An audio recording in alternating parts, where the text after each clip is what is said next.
예수님 탄생하셨습니다. 네. 오늘 말씀은 그 이름을 예수라 하라는 제목으로 말씀을 전합니다. 혹시 여러분들은 어떤 이름에 여러분의 마음이 설레입니까? 만일 누군가의 이름에 내 마음이 설레인다면 그것은 특별한 관계인 것입니다. 어떤 이름을 떠올리면 마음이 설레이는가? 그런데 아무리 불러도 설레이지 않는 이름이 있습니다. 옛날에 초등학교 교과서에 나오는 영희야 놀자, 철수야 놀자, 기영아 잘 있었니? 뭐 이런 이름은 별로 그렇게 감흥이 없습니다. 왜냐하면 특별한 관계가 아니기 때문에 그렇습니다. 그런데 만약에 로미오에게 줄리엣이라는 이름은 어떤 감정이 떠오를까요? 줄리엣 생각하면 가슴이 설레이고, 줄리엣 생각하면 마음이 기쁘고, 줄리엣 생각하면 보고 싶고 가슴이 뛰는 거예요. 너무나 애절하고 설레이는 이름인 것입니다. 그렇다면 우리 예수님의 이름은 여러분들에게 어떻게 다가오고 있습니까? 여러분들의 마음을 설레이게 합니까?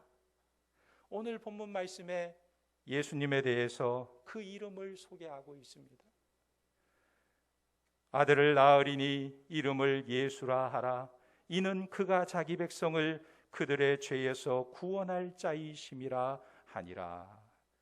여러분, 예수의 이름의 뜻이 무엇입니까? 예수님 하는데 그 이름의 뜻이 뭐죠? 자기 백성을 그들의 죄에서 구원할 자이다. 죄에서 구원할 자, 그 이름의 뜻이 예수라는 거예요. 그래서 그 이름이 우리의 마음을 설레이게 하는 것입니다. 우리가 잘 아는 송명희 시인, 그녀는 온몸이 굳어 있고 말도 잘하지 못하고 자기 몸을 자기가 일으키지도 못하고 뒤집지도 못하는 중증 내성마비 환자였어요. 자기 삶을 몇 번이나 포기하려고 했습니다. 그런데 그녀가 예수님을 만나고 그 인생이 완전히 바뀌게 되었어요. 자포자기하고 자기를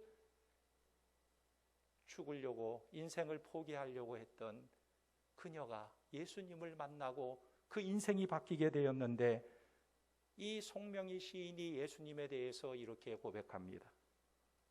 예수, 오 그 이름 나는 말할 수 없네. 그 이름 속에 있는 비밀을, 그 이름 속에 있는 사랑을, 그 사랑을 말할 수 없어서 그 풍부한 표현 못해서 비밀이 되었네. 그 이름 비밀이 되었네. 사람들 그 이름 건축자의 버린 돌처럼 버렸지만 내 마음에 새겨진 이름은 아름다운 보석, 내게 있는 귀한 비밀이라. 내 마음에 숨겨진 기쁨, 예수, 오 그 이름 나는 말할 수 없네. 그 이름의 비밀을, 그 이름의 사랑을. 여러분, 이 송명희 시인은요, 예수라는 이름이 자기에게는 엄청난 보석과도 같다, 이렇게 고백했어요. 내 마음속에 새겨진 보석이다.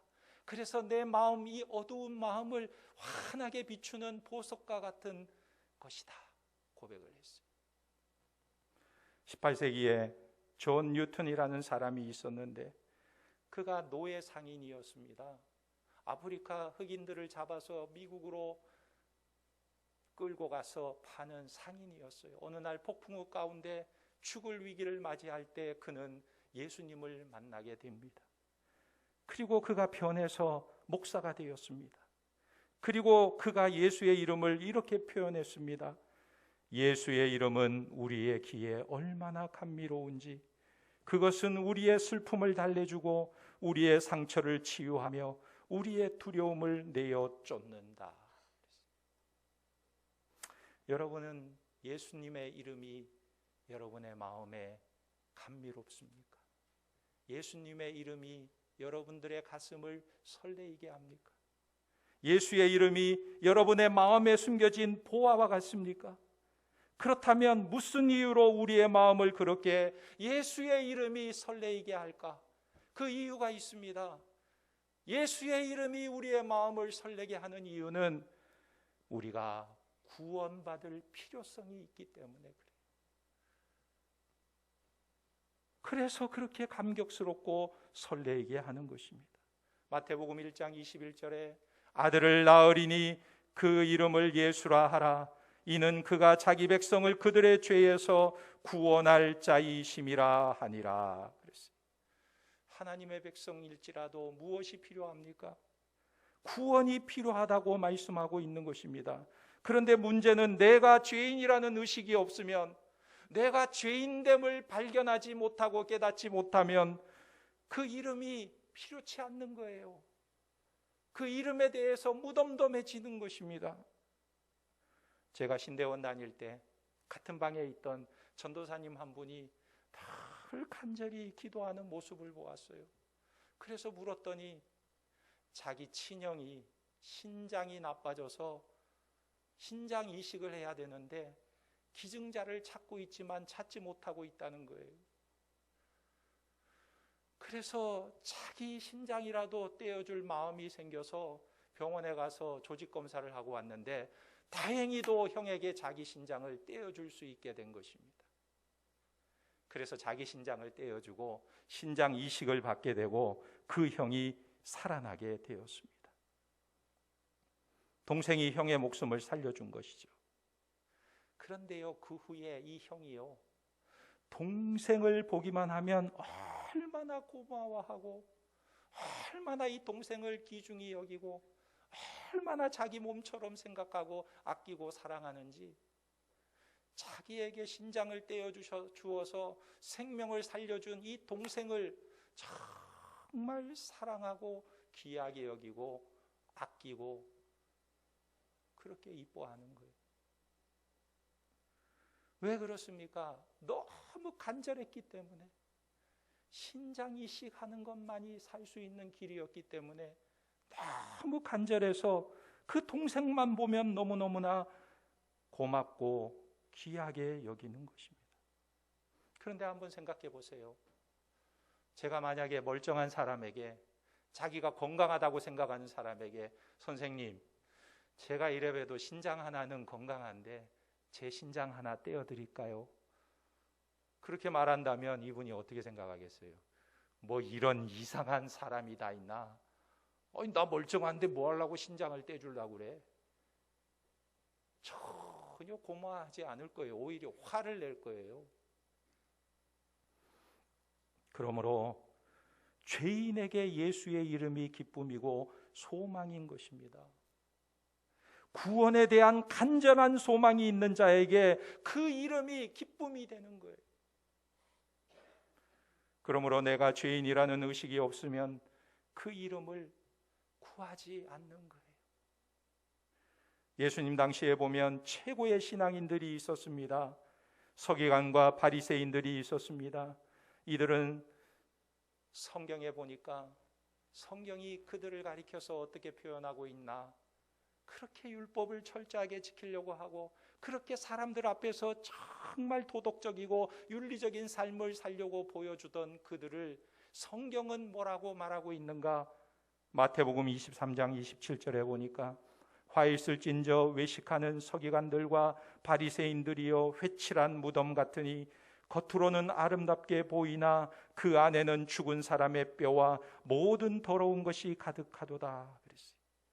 아니, 이 서기관과 바리새인처럼 완벽한 삶을 살려고 애를 쓰고 도덕적으로 윤리적으로 완벽한 삶을 추구했던 사람들이 어디 있습니까? 그럼에도 불구하고 성경은 그들의 속사람을 보고 회칠한 무덤과 같다라고 표현하고 있는 거예요. 이것은 인간이 어떤 존재인가를 보여주고 있는 것입니다. 독일에 가면 디카오 수용소가 있습니다. 거기에서 무슨 일이 일어났냐면 인체 실험을 했던 장소라고 합니다. 사방을 밀폐시키고 그 안에 대형 스피커를 설치해가지고 유대인들을 다 그 속에 가뒀어요. 그리고는 볼륨을 올리는데 대형 스피커가 설치되어 있으니까 볼륨을 올리면 엄청난 소리가 진동하는 것입니다.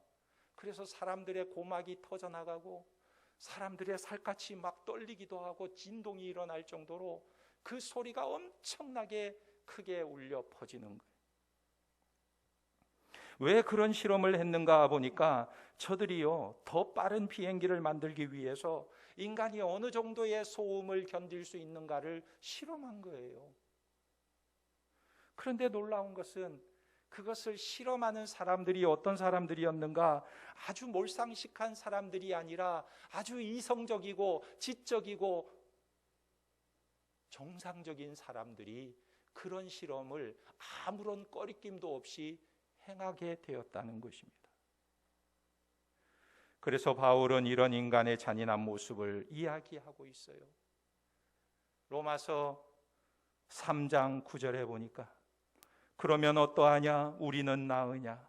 결코 아니라 유대인이나 헬라인이나 다 죄 아래 있다고 우리가 이미 선언하였느니라 그랬어요. 독일인만 나쁜 사람이냐? 유대인만 나쁜 사람이냐? 일본 사람만 나쁜 사람이냐? 한국 사람도 나쁜 사람이냐? 다 마찬가지라고. 10절에 기록된 바 의인은 없나니 하나도 없으며 깨닫는 자도 없고 하나님을 찾는 자도 없고 다 치우쳐 함께 무익하게 되고 선을 행하는 자는 없나니 하나도 없도다.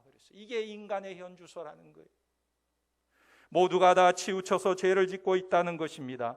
그뿐만 아니라 저들의 눈에는 하나님을 두려워함이 없다는 거예요. 그래서 저들의 눈앞에는 파멸의 길이 열리고 있는 것입니다. 여러분, 우리가요 아무리 크고 대의 명분이 있는 큰 일을 해도 어느 날 내 감정이 상하는 일을 경험하게 되면요 모든 것을 다 한순간에 뒤집어 버리는 것이 우리 인간의 모습이기도 해요.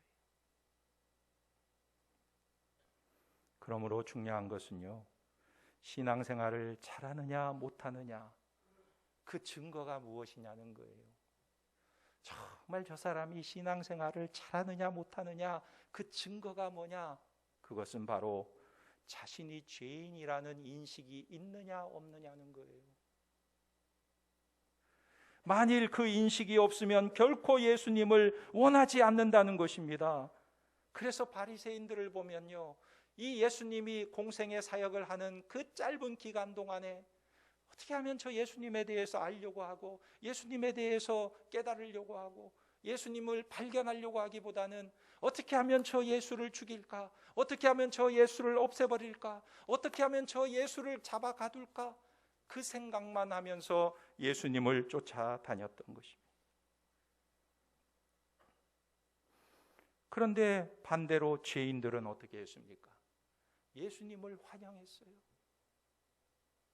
사람들에게 멸시받고 사람들에게 매국노 취급받던 삭개오는 예수님을 보기 위해서 뽕나무 위로 올라갔는데 예수님이 그를 바라보시고 다가오셔서 삭개오야 내가 오늘 너의 집에 유하기를 원한다.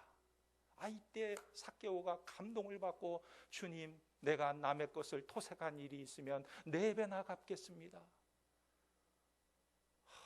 회개하고 뉘우치는 거예요. 죄인들은 예수님을 환영했던 것입니다. 여러분들은 예수님을 필요로 합니까? 예수 그 이름이 우리의 가슴을 설레게 합니까? 바울은 늘 이런 고백을 했습니다. 나는 죄인 중에 괴수로다.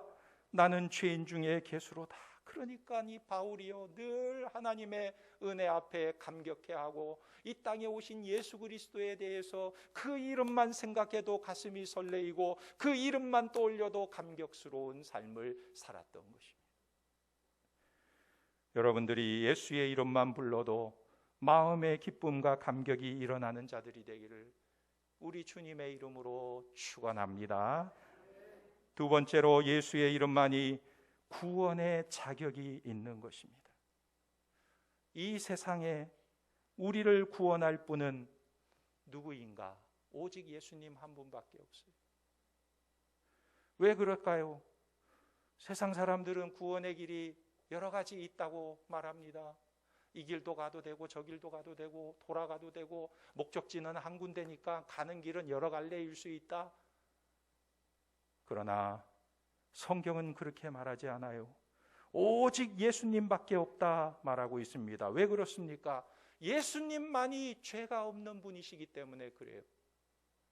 예를 들어서 죄인이 죄인을 구원할 수 있을까요? 없어요. 죄인이 어떻게 죄인을 구원할 수 있습니까? 죄인은 죄인을 구원할 수 없어요. 사형 선고 받은 사람이 다른 사람의 죄를 용서해 줄 수 있을까요? 아니, 자기도 죄값을 받고 사형에 처해져서 이제 곧 죽게 되는데 어떻게 다른 사람을 살릴 수가 있겠습니까? 살릴 수가 없는 거예요. 남을 위해 죽어줄 수가 없는 거예요. 자기 죄로 죽을 일만 남아있기 때문에 남을 위해 자기 목숨을 줄 수가 없는 것입니다. 그러므로 이 세상에 존재하는 그 어떤 사람도 인간의 죄를 위해 자기의 생명을 줄 수가 없어요. 예를 들어 불교의 부처인 석가모니를 생각해 보세요. 인간적으로 훌륭한 점이 있을 수는 있을 겁니다. 그러나 그가 인간을 구원할 수가 없어요. 왜 구원할 수가 없느냐? 왜냐하면 자기 자신도 구원받아야 할 자이기 때문에 그래요. 사실 그에게는 제자들이 있었는데 이 제자들이 신의 존재에 대해서 질문을 많이 했습니다. 그런데 그는 한 번도 제자들에게 신의 존재에 대해서 명확하게 대답해 주지 못했어요. 45년 내내 대답해 주지 못했습니다. 뭐라고 대답했냐면 이렇게 말했어요. 내가 주는 가르침은 가르침이 아니라 그들의 실제를 바라보도록 해주는 하나의 문이다. 나는 단지 그대들이 실제에게 다가갈 수 있게 해주었고 문을 열 수 있는 열쇠만 주었다. 나는 그 문을 연 뒤에 보게 될 것에 대해서는 아무 말도 하지 않았다. 나는 그것에 대해서는 아무 말도 할 수 없다. 자기도 그 실제가 무엇인지 모른다는 거예요. 너희들이 발견하라는 것입니다. 그러니까 무엇을 말하냐면 나도 구원받아야 할 대상일 뿐이다. 나는 구원자가 아니다 말하고 있는 거예요.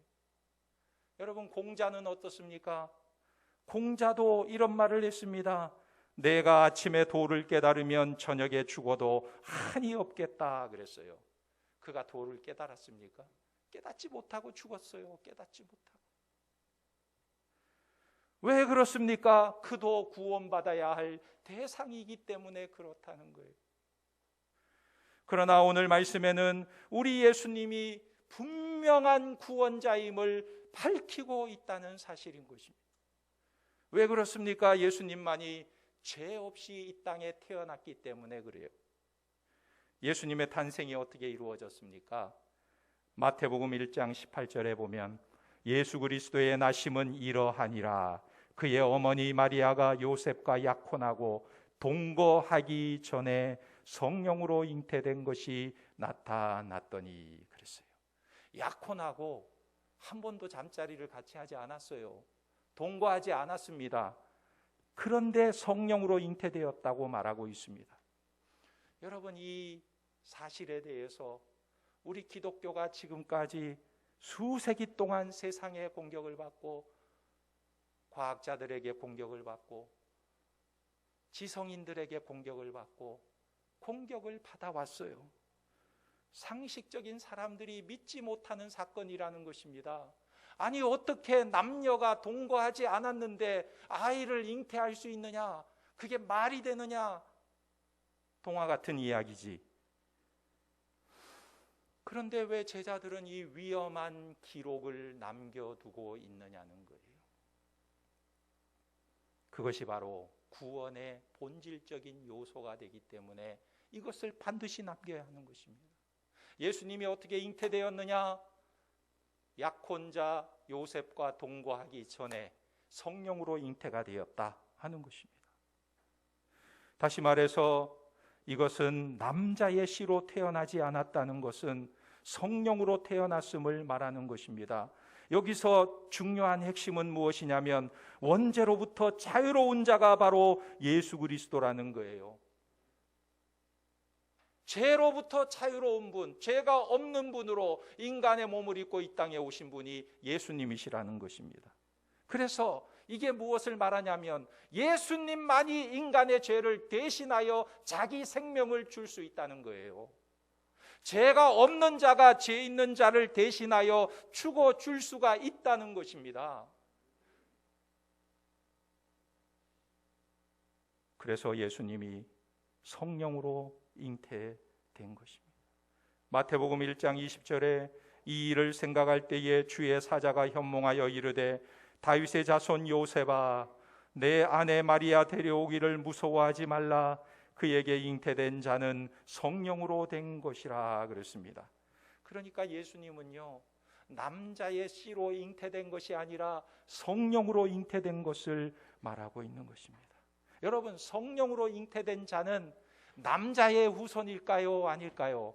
남자의 후손이 아니에요. 여자의 후손인 것입니다. 여자의 후손. 왜 이것이 중요하냐면 그것은 죄와 상관없이 태어나야 메시아로서의 자격이 있기 때문에 그렇습니다. 그래서 창세기 3장에 보면요, 처음에 인간이 죄를 지었을 때 여자의 후손에 대한 예언이 기록되어 있습니다. 창세기 3장 15절에 보면 내가 너로 여자와 원수가 되게 하고 너의 후손도 여자의 후손과 원수가 되게 하리니 여자의 후손은 내 머리를 상하게 할 것이요 너는 그의 발꿈치를 상하게 할 것이니라 하시고. 무슨 말입니까?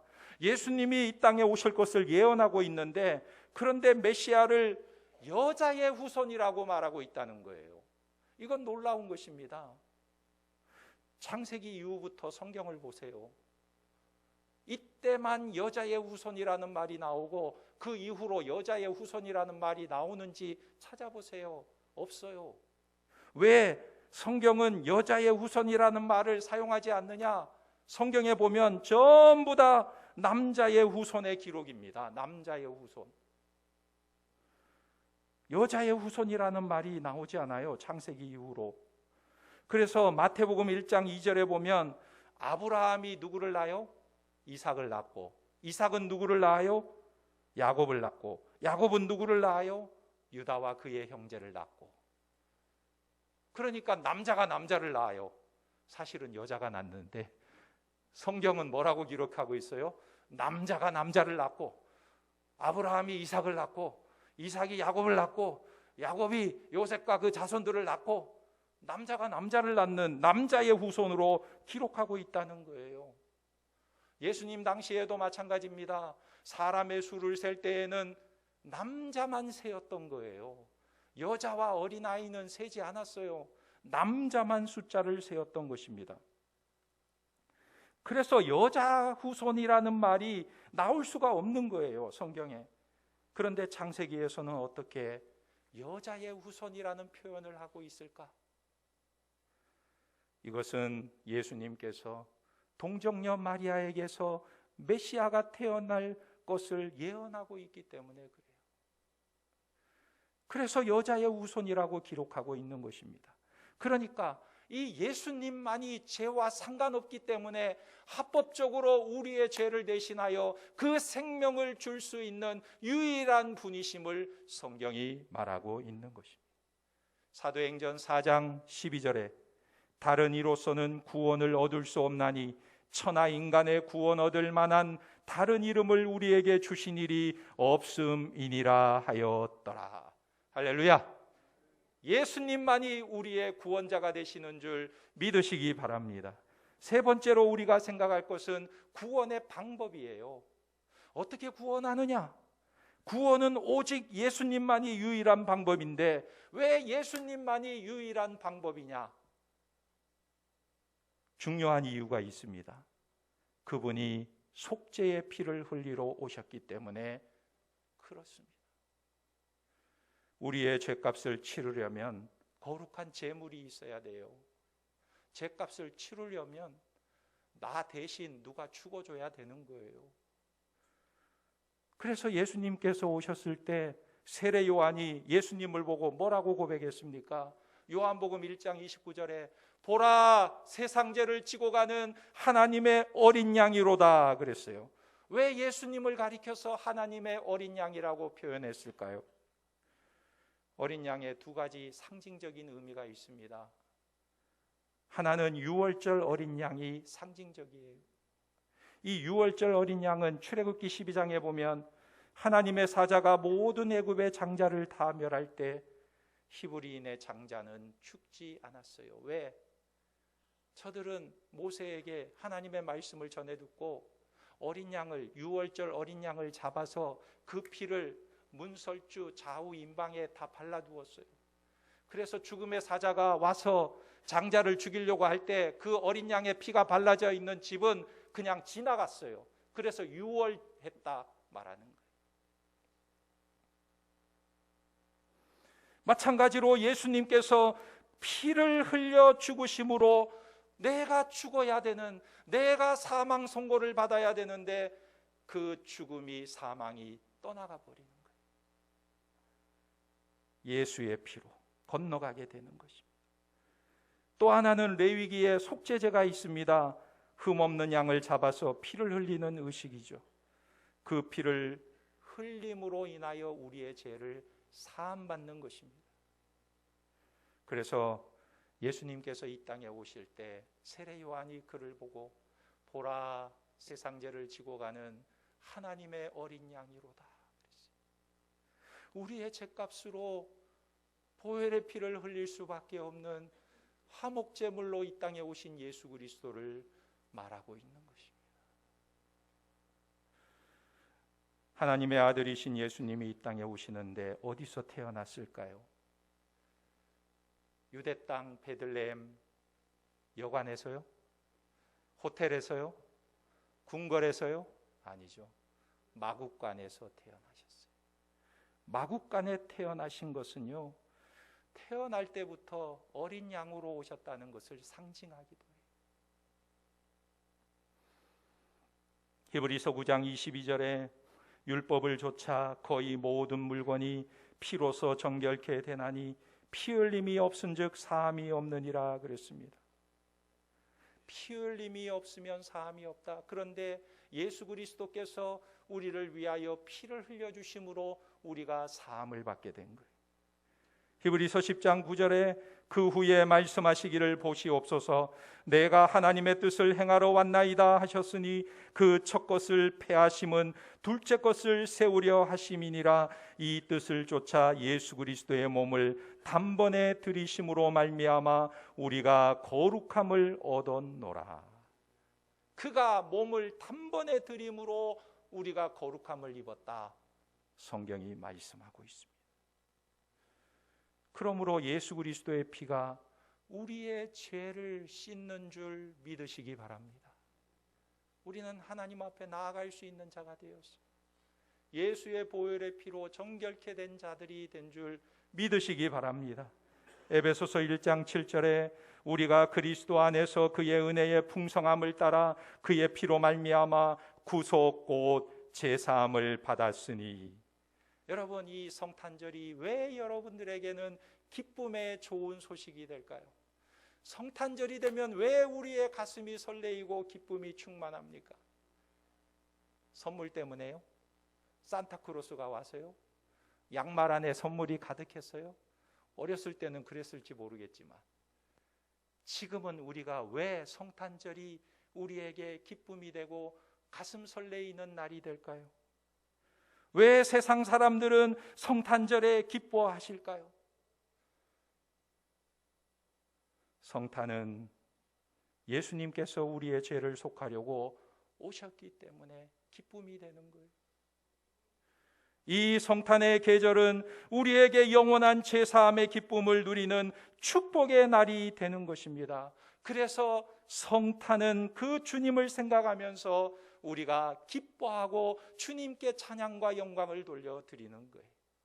기쁘다 구주 오셨네 만 백성 맞으라 온 교회여 다 일어나 다 찬양하여라, 다 찬양하여라, 다 찬양하여라.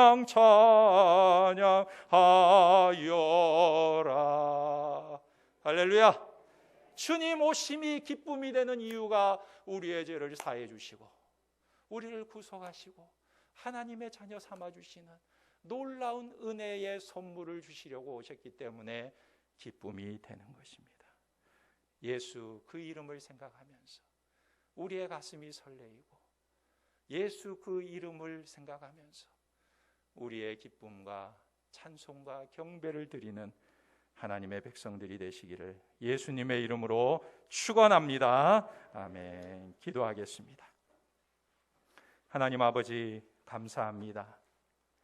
예수 그 이름만 생각해도 그 이름만 불러도 우리의 마음에 기쁨이 넘치며 우리의 마음에 감동이 생기며 우리의 마음이 설레임이 있게 하시고 그 이름이 우리의 마음에 잘 박힌 보석과 같이 언제나 우리의 마음의 속사람을 환하게 비추어서 어둠을 쫓아내고 두려움을 쫓아내고 염려를 쫓아내고 근심을 쫓아내고 주님 주시는 기쁨이 우리 안에 충만하도록 역사하여 주시옵소서. 주님 오신 이날에 우리 주님을 기쁨으로 영접하며 이 주님을 세상에 나타내는 증인으로서의 삶을 살아갈 수 있도록 축복하여 주시옵소서. 예수님의 이름으로 기도하옵나이다. 아멘.